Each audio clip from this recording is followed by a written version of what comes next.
Selamat pagi pemirsa. Kelakuan wakil rakyat kadang membuat kita geleng-geleng kepala. Mau sehalus dan sesopan apapun permintaan disampaikan, tetap saja ada unsur intimidasi yang tersirat. Dalam rapat dengar pendapat dengan Pertamina kemarin, anggota DPR RI Ramson Siagian menilai sejumlah peristiwa terbakarnya kilang Pertamina disebabkan karena BUMN itu kurang bersedekah. Bahkan tanpa malu-malu, politikus Partai Gerindra itu mengungkapkan pernah meminta 2.000 sarung ke Pertamina untuk dibagikan ke masyarakat di daerah pemilihannya. Pemirsa, nilai editorial Media Indonesia di siang ini Jumat 7 April 2023 dengan tema Wakil Rakyat Rasa Tukang Palak bersama saya Leonard Samosir. Editorial Media Indonesia ini juga dapat Anda dengarkan melalui MG Radio Network di frekuensi 94,7 FM di kawasan Jakarta dan sekitarnya. Para pendengar dan Anda semua bisa ikut menyatakan pendapat Anda dengan menelepon nomor telepon 021 583 99 100. Dan pemirsa, pagi ini telah hadir bersama saya anggota Dewan Redaksi Media Group Don Bosco Slamun. Bang Don, selamat pagi. Selamat pagi, Leo. Sehat-sehat, Bang? Sehat. Abang tidak minta sesuatu dari saya karena saya bukan anggota dewan juga ya. Bukan eksekutif yang bisa memberikan sesuatu kalau memang mengerti apa yang dibutuhkan tidak oleh. Tidak minta tapi intimidasi. Iya, bukan minta Bang. Ini silaturahim saja, sama-sama mengerti. Ini untuk kesekian kalinya saya semacam dejavu ini Bang. Iya. Di meja ini juga kita dulu sekitar 2 tahun yang lalu itu membahas terkait dengan perilaku anggota dewan yang ternyata mewakili masyarakat, mengklaim mewakili masyarakat, tetapi tidak mewakili masyarakat soal palak memalak ini sebetulnya. Seingat saya, Leo, kita berdua yang bicarakan itu. Jadi ada namanya Muhammad Nasir yang cecar mau usir Dirut Inalum pada waktu itu. Orias Putra Modak. Kebetulan sesama kami dari NTT. Kebetulan marahnya itu gila-gilaan dan mengusir keluar dan Orias kemudian ladenin. Ya kalau memang saya disuruh keluar, saya keluar. Dan ternyata ada motif lain ya. Ternyata ada motif lain, saya dapat WhatsApp ketika kita bicara. Ternyata ada urusan. Dia mau minta untuk mengurus proyek pengolahan limbah di Freeport dan sekitarnya. Yang terkait dengan dirinya. Terkait dengan dirinya sendiri. Tapi kemudian dibilang atas nama rakyat kan? Itu dia, kan ketika kita bahas hari ini. Keras betul waktu itu. Wakil rakyat rasa tukang palak. Tadinya saya berpikir kita tidak akan lagi membahas seperti ini Bang, setelah 2 tahun yang lalu. Tapi ternyata masih ada lagi nih, walaupun orangnya berbeda, situasi berbeda. Apakah kemudian memang itu sudah tabiat, sudah habit orang Indonesia ketika punya kekuasaan cenderung menyalahgunakannya atau bagaimana Bang? Ya mungkin terlalu dini untuk mengatakan itu habit setelah orang punya kekuasaan. Tetapi mungkin lebih dekat kalau itu habit DPR. Jadi kalau itu kan terlihat ada di sejumlah tempat. Jadi coba bayangkan yang kemarin itu kan minta sarung. Itu yang terbuka. Sarungnya 2.000 ya? Itu yang terbuka. Bagaimana yang tertutup? Yang oleh Menko Polhukam ketika dengar pendapat dengan Komisi 3 kemarin. Itu sering marah-marah di sini, sudah tuh di belakang panggung minta ini minta itu gitu, berunding gitu.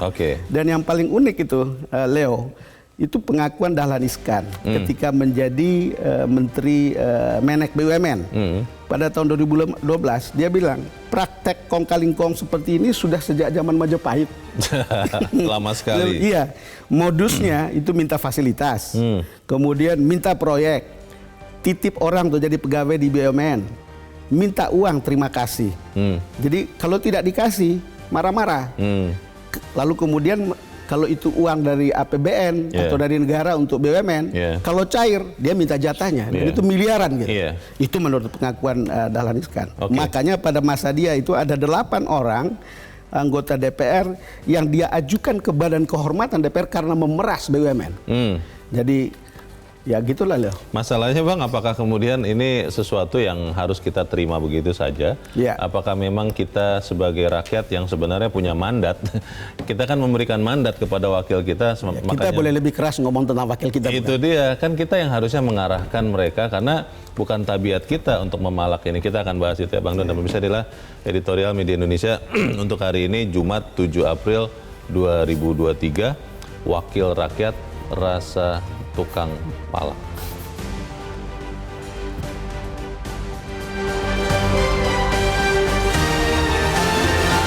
Wakil Rakyat Rasa Tukang Palak.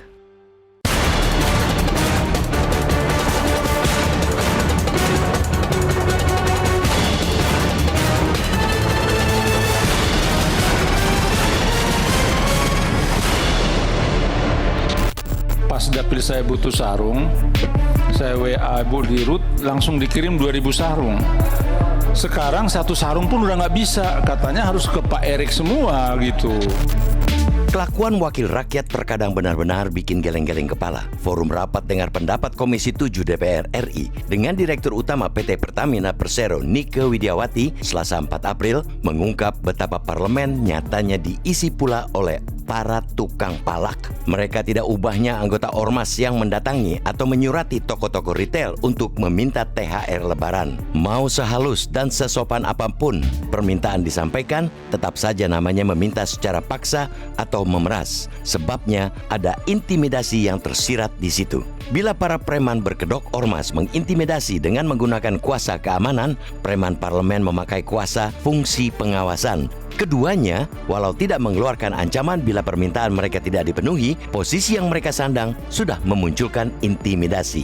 Dalam rapat dengar pendapat yang menjalankan fungsi pengawasan DPR, anggota DPR RI Ramson Siagian menilai peristiwa-peristiwa ledakan dan kebakaran di sejumlah kilang Pertamina antara lain karena BUMN tersebut kurang bersedekah. Bahkan tanpa malu-malu politikus Partai Gerindra itu mengungkapkan pernah sukses meminta 2.000 sarung ke Pertamina untuk dibagikan ke masyarakat di daerah pemilihannya. Ramson menyebut kejadian tersebut ketika Nike baru menjabat di RUT. Ia kemudian mengeluh kini sulit meminta hal serupa. Bukan hanya Ramson, anggota Komisi 7 DPR dari Partai Demokrat Muhammad Nasir juga menilai Pertamina beruntun kena musibah di kilang-kilangnya karena kurang bersedekah. Ia menandaskan penyaluran sedekah itu paling penting dan bakal menyelesaikan persoalan Pertamina terkait keamanan kilang. Pernyataan itu membuat Nasir maupun Ramson seperti menafikan ada ketidakbecusan dalam menerapkan keamanan di objek vital negara. Padahal justru itu yang menjadi lingkup pengawasan Komisi 7 DPR tempat mereka bertugas. Bila profesional, anggota Komisi DPR bidang energi akan mencecar Pertamina tentang dugaan kelalaian dan ketidakmampuan, bukan malah mempersoalkan sedekah. Sederet ketentuan tentang kode etik anggota DPR telah dilanggar ketika Ramson dan Nasir meminta-minta. Pasal 3 ayat 5 Peraturan DPR RI nomor 1 tahun 2015 tentang kode etik DPR RI menyatakan anggota dilarang meminta dan menerima pemberian atau hadiah selain dari apa yang berhak diterimanya sesuai dengan ketentuan peraturan perundang-undangan. Ada pula pasal 4 ayat 1 yang menegaskan anggota DPR harus bersikap profesional dalam melakukan hubungan dengan mitra kerja. Pasal 6 ayat 4 pun melarang anggota menggunakan jabatannya untuk mencari kemudahan dan keuntungan pribadi, keluarga, sanak famili, dan golongan. Tujuan bagi-bagi sarung, uang, atau bentuk materi lain yang didapil, apalagi kalau bukan untuk keuntungan elektoral pribadi dan golongan. Fenomena minta jatah ke mitra kerja sebetulnya bukan hanya milik wakil-wakil rakyat di tingkat pusat. Sudah banyak pula terdengar legislator-legislator daerah melakukannya, terutama menjelang hari raya atau momen-momen tertentu. Belum lagi yang tidak terdengar yang mungkin jumlahnya jauh lebih banyak. Perilaku tersebut tidak saja melanggar etika, tetapi yang lebih memprihatinkan itu akan melemahkan kontrol kepada mitra-mitra kerja parlemen. Lazimnya orang yang meminta kemudian diberi akan merasa puas dan berlaku lunak kepada si pemberi. Pun pemerasan halus ini membebani keuangan mitra kerja. Perilaku memalak itu harus diakhiri. Ada baiknya sosialisasi 4 pilar yang kerap digaungkan pimpinan MPR RI ikut menyasar anggota DPR yang notabene juga anggota MPR RI. Agar mereka paham betul tugas sebagai salah satu pilar negara yang menjunjung tinggi profesionalitas dan integritas.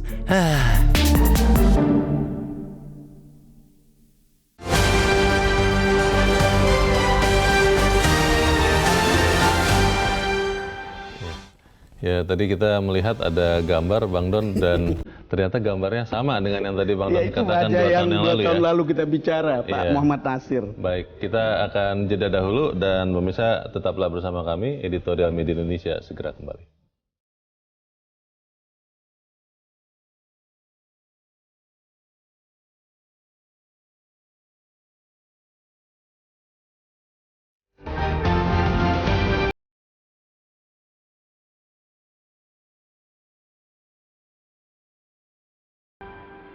Terima kasih bisa masih bersama kami di Editorial Media Indonesia, dan Bang Don, kita akan bertanya dulu Bang sebelum kita lanjutkan diskusi. Kita sudah tersambung lewat saluran telepon dengan Rektor Universitas Islam Negeri Jakarta, Asep Saifuddin Jahar. Pak Asep, selamat pagi. Selamat pagi Mas Leo. Ya Pak Asep, disebut bahwa power tends to corrupt, absolute power corrupts absolutely, Lord Acton bilang. Dan ini kayaknya kita sedang melihat lagi di lembaga yang sebenarnya harusnya mewakili kita. Pertanyaan mendasarnya ini Pak Asep, apakah memang perilaku menggunakan atau menyalahgunakan kuasa itu memang sudah menjadi tabiat Pak bagi anggota Dewan, Pak Asep? Kalau saya ingin menyampaikan dulu, ketika kita menyebut menjadi tabiat, agak rumit juga menjelaskannya, seolah-olah itu menjadi semua ya, itu kira-kira. Kita juga harus adil untuk menyampaikan itu. Namun yang ingin saya sampaikan, dari keseluruhan yang kejadian ya, bukan saja di anggota DPR ataupun di hal ini saja, tapi di pejabat publik, yang saya rasakan, yang saya pahami, bukan dalam konteks aturan saja ya, tapi bagaimana enforcement itu, law enforcement ini yang rendah di kita, sehingga orang itu ataupun pejabat publik bisa berkelit dari suatu aturan ataupun hal-hal yang menjadi aturan karena tidak ada sanksi. Itu poin yang pertama. Karena tidak ada sanksi, sistem ini terus berlanjut sehingga rasa malu menjadi hilang. Karena etika-etika itu juga tidak menjadi dasar. Itu kira-kira, Mas Leo. Kalau kita melihat ini kan sebenarnya tadi sempat di bagian awal saya dan Bang Don Bosco mengatakan sekitar 2 tahun yang lalu ada peristiwa yang mirip sekali, tapi orangnya counterpartnya berbeda, tapi mirip sekali. Ini ujung-ujungnya adalah soal kepentingan yang ingin diakomodasi oleh bagian dari pemerintah. Itu 2 tahun yang lalu Pak Asep, makanya saya bertanya tadi, ini kelihatannya tidak berubah. Apakah memang kalau sudah ada di ruang sidang, anggota Dewan itu yakin betul bahwa pernyataannya itu kebal? Kan memang ada dalam tanda petik kekebalan begitu ya. Bagaimana Pak Asep? Betul. Saya pikir ya, namanya pejabat publik, Mas Leo, di bagaimanapun dia punya tanggung jawab atau punya etika ya. Bukan saja karena sampai di ruang sidang, bahkan di luar pun ya, yang sekarang terjadi dengan flexing atau memamerkan dan lain sebagainya. Jadi bagi saya, memang yang harus dibangun adalah pembangunan kesadaran etika publik dari para pejabat publik, itu yang pertama. Dan yang kedua yang saya lihat dari cerita itu adalah dalam konteks sedekah atau bantuan sosial dijadikan alat atau kepentingan ya untuk mencari suatu celah, sehingga memang misalnya pejabat tertentu dari misalnya BUMN seolah-olah dipaksa atau terpaksa untuk memberikan solusi atau jalan keluar ini. Jadi inilah yang saya katakan, etika itu tidak hidup di dalam diri para pejabat jika memang tampilan-tampilan seperti itu muncul. Bukan saja di ruang DPR menurut saya, Mas Leo ya. Juga di luar, karena kita ini adalah pelayan negara ya.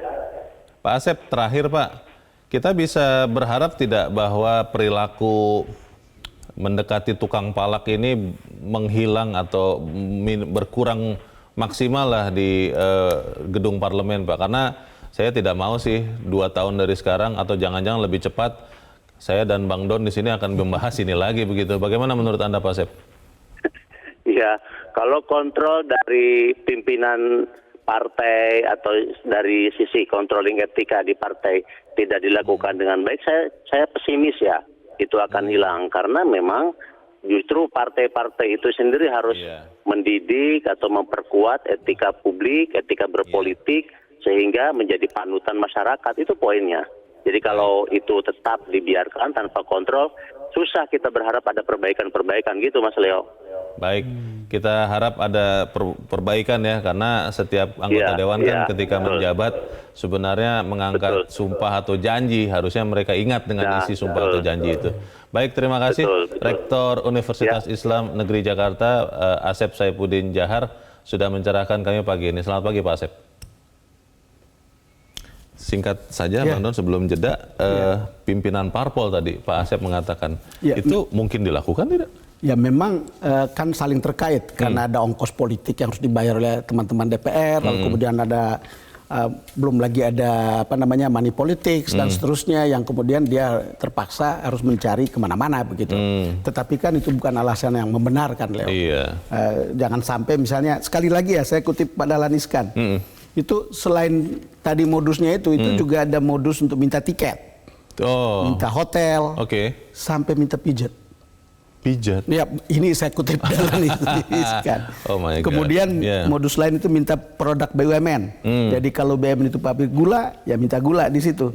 Mestinya ada, jangan-jangan kalau ada BUMN pabrik sarung, mestinya di situ dia bisa minta sarung. Oke, ini bagaimana kita bisa tetap percaya kepada wakil kita, akan kita bahas di bagian berikut ya Bang Don, dan pemirsa tetaplah bersama kami. Editorial Media Indonesia kembali seusai Headline News pukul 7 waktu.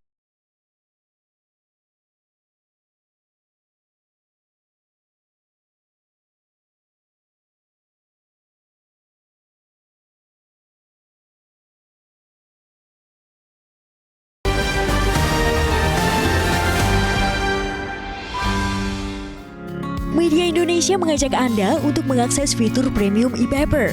Dengan sajian konten berbasis intelektual dan meneguhkan kebangsaan, Media Indonesia tampil dengan lebih dinamis melalui e-paper Media Indonesia yang dapat Anda akses kapan saja, di mana saja. Caranya mudah, download aplikasi Media Indonesia di Android atau ketik link e-paper.mediaindonesia.com atau bisa scan QR code pada layar kaca Anda. Klik tab e-paper di bagian samping layar tablet Anda, daftarkan data diri, serta pilih paket berlangganan e-paper Media Indonesia sesuai dengan kebutuhan Anda. Nikmati juga bonus spesial tambahan 4 halaman rubrik fokus setiap hari. Semua bisa Anda dapatkan hanya di e-paper Media Indonesia. Untuk informasi lebih lanjut, hubungi customer service di nomor 0811 1201 2018 atau kunjungi media sosial @mediaindonesia. Media Indonesia, referensi bangsa. Terima kasih pemirsa, Anda masih bersama kami di Editorial Media Indonesia, dan sekarang adalah waktunya kita, Bang Don, untuk mendengarkan juga pendapat dari pemirsa Metro TV. Kita sudah terhubung dengan pemirsa Metro TV di Medan, Sumatera Utara, ada Pak Sukiwi. Pak Sukiwi, selamat pagi. Ya, selamat pagi Bang Leo, selamat pagi Bang Don. Selamat pagi Pak Sukiwi. Silakan Pak, pendapat Anda Pak. Ya, kita selaku rakyat yang sudah memberi kepercayaan kepada anggota DPR yang ada di Senayan ini, kita sebagai rakyat ini malu loh, sangat malu melihat cara-cara mereka sekarang yang ada di Senayan. Setiap di dalam acara dengar pendapat itu yang dimana disiaran langsungkan itu, kata-kata mereka yang keluar itu benar-benar seperti tidak mendidik lagi. Kalau hal-hal yang demikian yang terus mereka jalankan, itu bisa memberi contoh yang sangat tidak baik bagi generasi-generasi yang akan datang. Kita jelas sekali melihat cara-cara mereka itu, betul apa yang mereka katakan bahwa mereka itu sekarang sepertinya kerja itu untuk partai. Mereka kerja bukan untuk rakyat lagi. Kalau orang yang kerja untuk partai, ya di mana ketua partainya atau ketua umum partainya kalau tidak memberi arah kepada mereka, sehingga mereka nggak punya tujuan. Dengan tanpa tujuan itu, ya asal ngomonglah mereka, asal itu asbun aja. Jadi kalau yang terjadi demikian terus, fungsi pengawasan mereka itu untuk apa lagi? Jadi kita harapkan kepada rakyat yang tiap hari ada yang menonton, ya mungkin di YouTube dimanapun, jangan pilih, tandai wakil rakyat ini, jangan kita pilih lagi, ya jangan dipilih lagi, beri mereka hukuman. Ya kalau tidak, Indonesia ini akan hancur di dalam tangan mereka yang demikian. Terima kasih. Terima kasih Pak Sukiwi di Medan, Sumatera Utara untuk pendapat Anda Pak. Selamat pagi. Di belakang Pak Sukiwi ada pemirsa Metro TV di Batam, Kepulauan Riau, John Veto. Pak John, selamat pagi. Selamat pagi Bung Leo. Selamat pagi Pak John. Bung Don Bosco Slamun. Salam sehat selalu. Salam sejahtera, salam sehat. Bagaimana Pak? Jadi ini memang luar biasa nih ya. Bung Leo sama Bung Don Bosco Slamun nih membuat apa nih yang dibedah di editorial ini saya lama juga, senyum simpul juga. Saya juga kemarin menonton juga itu SDP-nya itu. Jadi wakil rakyat lah satu kampala ini tepat betul ya. Tapi kalau dapat dibikin kampala dan memeras gitu aja mungkin kita juga agak bagus juga sedikit. Jadi gini, memang betul tidak ada lagi sekatnya itu. Apakah dia sadar dia ngomong kemarin tuh? Itu yang saya bingung nih udah. Apakah ini wakil kita di DPR RI itu sadar betul apa yang dia omong dia kemarin itu? Apakah ini ada motif-motif karena masuk tahun politik nih Pak? Ya? Jadi ini saya juga agak apa juga nggak dapat juga masih definisinya seorang anggota dewan ya yang perwakilan kita di pusat itu kok sampai begitu. Jadi ini ada apa nih? Apakah ini fenomena bulan puasa? Apakah dia tidak sahur terus ikutnya puasa? Bagaimana nih? Yang tidak ada hubungan, Pak. Oke. Jadi ya kita itu aja. Kita tengok aja nanti di 2024 untuk pejabat. Yang gitu-gitu nggak terpilih lagi. Oke, ya, 2024 jangan dipilih lagi yang seperti itu. Terima kasih. Baik, terima kasih Pak John Veto di Batam, Kepulauan Riau. Selamat pagi Pak. Di belakang Pak John Veto ada Pak Ondo Silitonga di Bekasi, Jawa Barat. Pak Ondo, selamat pagi. Selamat pagi Bung Leo, selamat pagi Bung Don Bosco. Selamat pagi Pak Ondo, silakan Pak. Iya, izinkan saya pertama bersyukur karena FIFA cuma memberi kita kartu kuning dan pembekuan dana forward. Jadi kita masih bisa main secara internasional. Soal dana forward bantuan dari FIFA itu biarlah yang lembaga-lembaga atau orang-orang yang melarang itu yang menggantikannya. Masalah DPR itu Dewan Perwakilan Rakyat, bukan Dewan Pemeras Rakyat. Hal ini bukan baru loh Bung Leo, ini sudah lama nih. Dahlan Iskan itu pernah cerita bahwa sewaktu dia Direktur PLN juga dia dimintain seperti itu. DPR itu tugasnya legislasi, budgeting, dan controlling. Jadi menjelang Lebaran mereka menggiatkan itu masalah kontrol. Mengkontrol yang mana yang belum mengelontorkan budget untuk Lebaran. Jadi bila mitra tidak beri uang preman, ini akibatnya buat mereka, apalagi soal anggaran nanti akan dipersulit. Usulan-usulan mitra itu akan dipersulit. Dan akan dipanggil bolak-balik sehingga mengganggu kerja. Itu menurut Dahlan Iskan.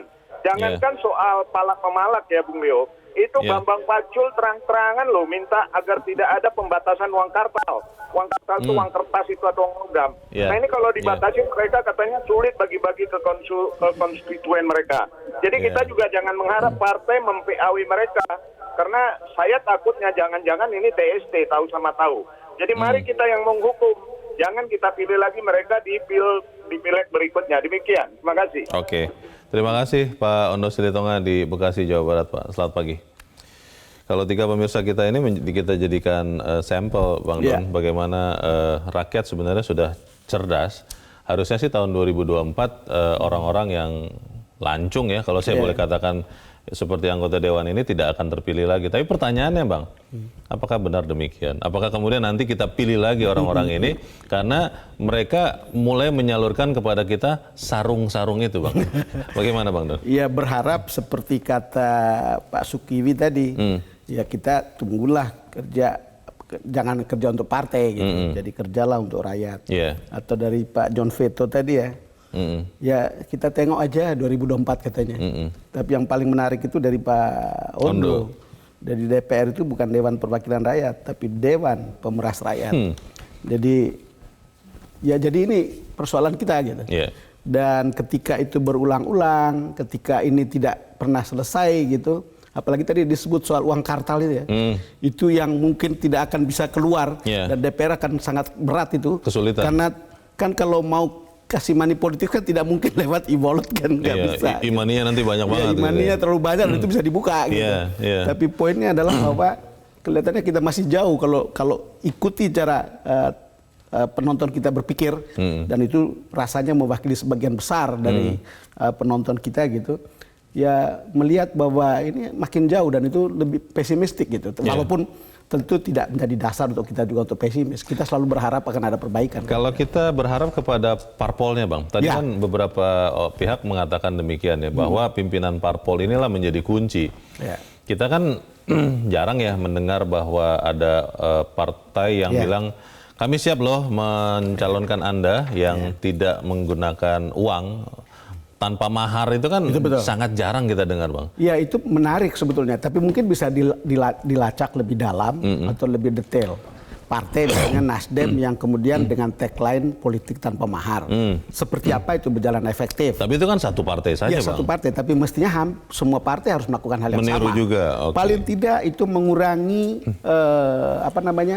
kebiasaan-kebiasaan yang menurut kita terasa aneh dan itu kotor dan jorok, tetapi untuk sejumlah anggota DPR biasa itu saja. biasa saja.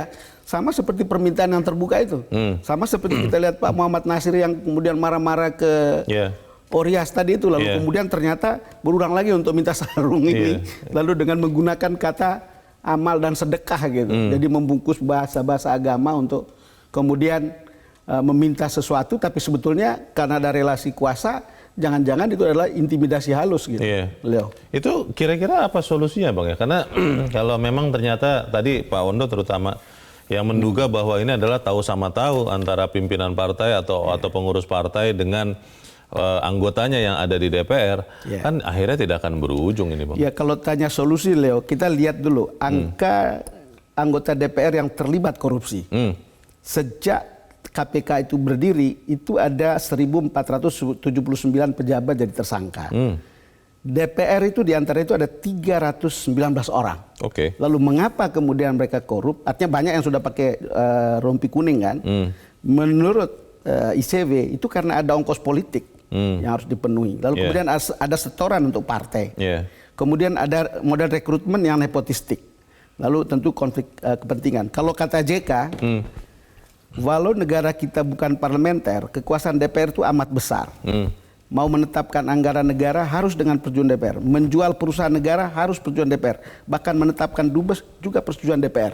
Dan ini semua adalah kunci-kunci yang kemudian dipakai untuk bermain uang, bukan? Pada umumnya gitu. Jadi kalau kita lihat ya pertanyaannya, selama lingkaran model seperti itu tetap hidup, kita merasa bahwa ini akan tetap sulit begitu, Leo. Bang, pertanyaannya kembali lagi, Bang. Tadi kan 3 pemirsa mengatakan 2024 jangan pilih ya. Tapi jangan-jangan hanya 3 orang ini, Bang, yang tidak akan memilih orang-orang yang sama ini di 2024. Sementara sebagian besar lagi yang lain pemilih yang punya hak suara itu sikapnya juga sama pragmatisnya dengan wakilnya di DPR. Ketika amplop berwarna pelangi itu muncul, Bang. Saya tidak sebut warnanya ya, nanti dibilang mengarah ke satu partai. Pelangi saja lah, karena di situ kan banyak warna. Sudah diberitakan bahwa itu warnanya merah. Iya sih, tapi jangan-jangan nanti ada warna biru, warna kuning, warna hijau, warna yang lain. Ketika itu ada di depan mata mereka, mereka langsung pilih juga, Bang. Tidak peduli juga dengan apa akibatnya bagi diri mereka, maksudnya rakyat, di Dewan. Bagaimana, Bang? Iya, rakyat kita juga banyak yang pragmatis, Leo. Jadi pemilih itu juga banyak yang pragmatis. Walaupun ada yang bilang, udah saya terima amplopnya tapi saya tidak pilih orangnya. Tapi juga banyak juga yang cepat lupa begitu. Jadi problem kita itu adalah lingkaran bagaimana membuat pemilihan itu berlangsung bersih. Dan itu bagaimana kemudian pemilih itu makin cerdas, makin matang dan makin dewasa. Lalu bagaimana kemudian para calon legislatif itu tidak bermain politik uang. Kan ini lingkarannya kan begitu, ada hubungan sebab akibat, ada kesempatan, lalu kemudian orang lalu menggunakan itu. Tapi kembalinya adalah bahwa kita kalau bisa pemilih kita itu harus cerdas. Toh ini kepentingan kita juga. Kita jangan kemudian mengeluh kalau wakilnya cuma segitu. Yang milih juga kita gitu. Kita juga jangan cuma mengeluh ketika ada aparat pemerintah kita begitu gitu. Loh, itu kan konsekuensi dari bahwa DPR memilih gitu kan, lalu kemudian ada kekuasaan eksekutif yang kemudian diawasi oleh DPR tapi itu tidak berlangsung efektif. Bahkan mengawasi tapi itu seperti menyapu lantai dengan sapu kotor. Jadi orang yang diawasi juga tidak lebih bersih dari orang yang diawasi, diawasi oleh orang yang tidak bersih gitu. Prof. Asep tadi mengatakan Bang Don bahwa ini masalahnya etika. Tapi kalau saya terus terang merasa etika itu masih jauh lah kalau kita bicarakan. Karena hukum positif saja, Bang. Yang jelas-jelas ada sanksi pidana segala macam itu ditabrak kok oleh oknum-oknum anggota DPR. Boro-boro lagi kita bicara etika. Pertanyaannya, Bang, apakah memang bangsa ini sudah kehilangan negarawan yang masih punya rasa malu? Apakah mereka benar-benar tidak pernah begitu ya ketika mau tidur malam hari itu nuraninya masih menuding-nuding dirinya, kamu salah loh tadi. Apakah memang benar-benar sudah tumpul hati nurani negarawan yang dalam hal ini ada di DPR, Bang. Ya, Leo, ada etika, tapi juga ada habitat. Jadi saya kira begitu soalnya. Jadi sering etika itu patuh atau tidak, itu tergantung habitat itu ada di mana gitu. Katanya orang Indonesia ketika datang ke Singapura itu tertib. Oh iya, karena habitatnya begitu. Karena dipaksa, denda keras, tapi begitu balik berantakan lagi, Bang. Betul. Sama seperti kita selalu berkali-kali menyampaikan bagaimana pemerintahan yang bersih, bagaimana anggota DPR yang bersih. Kan berkali-kali, tapi faktanya kan tidak seperti itu. Itu kita tidak lihat, itu habitat kita itu ada di sekitar itu gitu. Tapi tentu tidak membuat ini kumpulan habitat lah. Tentu tidak bisa mengatakan bahwa ini generalisasi untuk mengatakan tidak semuanya seperti tidak itu. Semua, banyak ada yang masih bagus. Baik, Dan mungkin juga sebagian besar itu lebih bagus gitu. Cuman yang minta terbuka seperti ini kan itu jelek juga akibatnya untuk sangat luar biasa itu. Loh, terbuka saja sebegitu, gimana tertutupnya? Kan kira-kira betul ya? Iya, mungkin karena masalahnya yang diminta itu dia berpikir hanya sarung, Bang. Ya hanya sarung, tapi kok minta-minta gitu. Itu dia, Bang. Tapi kembali lagi, apakah kemudian kita hanya tinggal bisa pasrah, Bang, ketika melihat faktanya memang anggota dewan ini mungkin hanya seorang, saya bilang inisial saja ya, hanya seorang RS saja yang sedang tidak sadar diri, tidak kontrol untuk mengatakan terbuka permintaannya. Jangan-jangan masih banyak lagi yang lain. Apakah kita tinggal berpasrah saja, Bang, kepada kenyataan ini, dan nanti di 2024 pada saat kita punya kesempatan untuk mengalihkan atau memperbaiki keadaan, kita juga lupa karena tadi itu, Bang, ada amplop warna-warni di depan kita. Bagaimana, Bang Don? Leo, jangan pasrah begitu. Jangan Jadi pasrah. Saya kira kita harus selalu ada ikhtiar. Kita harus melihat dengan jernih masa lalu kita gitu. Dan kita lihat ada bagian-bagian yang sebetulnya memperlihatkan kemajuan. Walaupun ada bagian-bagian yang kita lihat kok jalan di tempat, bahkan jalan mundur gitu. Kan bisa diteliti dan itu kita bisa lihat rekam jejaknya. Jadi kalau lihat DPR yang berani tadi itu ya, Leo, itu di situ ada kamera dan itu tahu itu bahwa itu ada kamera. Kan ada parlemen TV. Betul. Jadi saya tidak tahu seperti apa cara berpikirnya sampai kemudian kok bisa menyampaikan hal itu dan itu didengar oleh penonton, didengar oleh anak-anak, didengar oleh masyarakat yang kemudian merasa, loh kok wakil saya begini? Kan value education-nya kan mestinya harus ada gitu. Untuk hati-hati. Gitu. Untuk memberikan kita waktu untuk merenung sebentar, Bang, kita jeda dahulu, Bang Don, dan pemirsa tetap bersama kami. Editorial Media Indonesia segera kembali.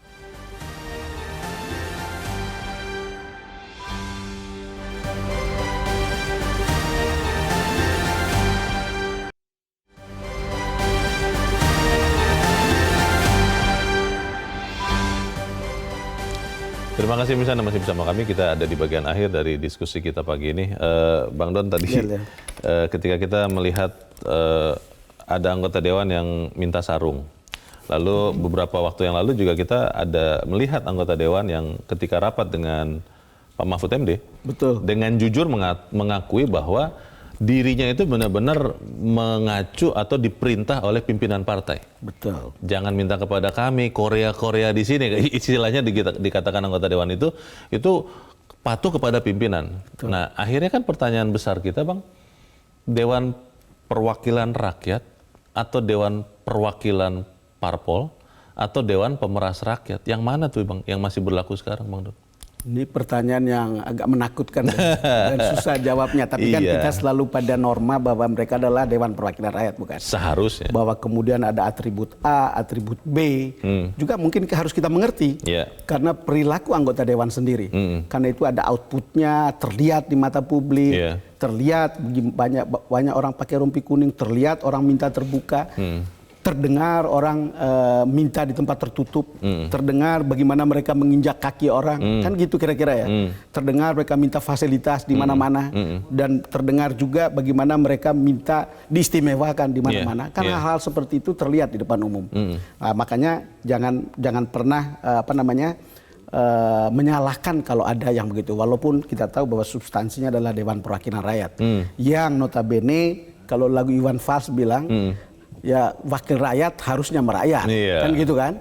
Bukan, dan juga harus ngomong soal rakyat, bukan ngomong tentang diri sendiri. Saya suka sekali lagu itu untuk memudahkan kita untuk mengingat bagaimana kritik publik terhadap kinerja wakil rakyat begitu. Pertanyaan paling mendasar dari diskusi kita pagi ini, Bang, Ini kan sebelum memulai tadi kita sempat mencari-cari berapa tahun yang lalu kita membicarakan ketika ada permintaan atau marah-marahnya anggota dewan. Betul. Itu ternyata 2 tahun yang lalu, Bang.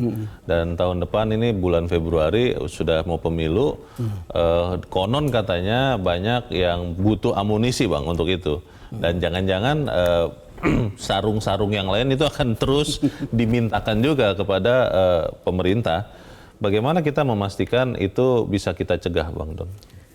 Ya mestinya mulai dari parpolnya kan. Jadi parpol itu perlu tahu bahwa garbage in, garbage out. Gitu. Jadi kalau mereka merekrut orang yang tidak benar, lalu kemudian suka meras gitu, ya juga akan seperti itu hasilnya di DPR. Saya rasa proses rekrutmen ini sangat menentukan. Dan kita perlu menaruh keyakinan itu pada pimpinan parpol kita untuk mengatakan bahwa ya pilihlah yang betul-betul bagus. Gitu. Makanya kan kenapa ada perdebatan soal sistem proporsional tertutup atau terbuka. Karena kalau terbuka kita berharap lebih baik orang akan mengenal, memilih orang yang mereka kenal, track recordnya. Kalau tertutup itu akan memilih partai dan itu juga punya problem sendiri. Gitu. Kita berharap akan ada perbaikan-perbaikan seperti itu. Tentu lelah, Leo, untuk melihat ini dari tahun ke tahun, dari waktu ke waktu. Bosan, Bang. Masih ada orang bicara DPR itu 5D gitu. Lalu kemudian kita lihat ternyata ada juga orang yang perilakunya kayak begini. Itu melelahkan. Tapi tugas Leo dan tugas saya dan tugas teman-teman kan harus tetap seperti itu begitu. Jadi jangan pernah lelah. Jadi selalu ada harapan untuk perbaikan. Kata pepatah Latin, dum spiro spero. Jadi selama saya bernapas, saya masih bisa tetap berharap. Bang, memastikan bahwa rakyat ya, pemilih yang punya hak politik yang jelas, itu benar-benar menyeleksi, menyisir wakil-wakil kita tahun 2024 dan 5 tahun ke depannya, itu bebas dari orang-orang seperti ini. Bagaimana caranya, Bang? Memastikan rakyat jangan pragmatis, Bang. Ya, selalu berharap bahwa pilihan itu juga akan ujung-ujungnya akan punya dampak pada kita sendiri yang memilih. Gitu. Jadi harus disadari betul gitu. Kalau you mau bagus, kalau you mau punya wakil yang bagus, pilih yang bagus, pilih yang benar gitu. Tapi kalau you pragmatis juga hasilnya seperti itu. Jadi jangan juga menyalahkan sepenuhnya situasi seperti itu. Tetapi pada diri kita sendiri gitu. Ini kayak khotbah, Leo. Tetapi this is very true gitu. Ini betul-betul bukan omong kosong. Itu betul-betul sangat tergantung pada ketika kita masuk di bilik pemilu gitu. Apa yang kita tabur akan kita tuai juga ya. Betul, pada bahasa waktunya. yang benar begitu ya. Baik, Bang Don Bosco Salamun, terima kasih sudah hadir di tempat ini. Selamat pagi, Bang. Selamat pagi, Leo. Pemirsa, fenomena minta jatah ke mitra kerja sebetulnya bukan hanya milik wakil-wakil rakyat di tingkat pusat. Sudah banyak juga kita dengar wakil-wakil rakyat di daerah melakukannya, terutama menjelang hari raya atau momen-momen tertentu. Perilaku itu tidak saja melanggar etika, tapi yang lebih memprihatinkan itu akan melemahkan kontrol kepada mitra-mitra kerja parlemen. Kita harap wakil rakyat benar-benar ingat akan sumpah dan janjinya untuk mensejahterakan rakyat, bukan dirinya, bukan pada kepentingan kelompoknya. Saya Leonard Samosir berterima kasih Anda sudah menyimak editorial Media Indonesia untuk pagi ini. Selamat pagi, sampai jumpa.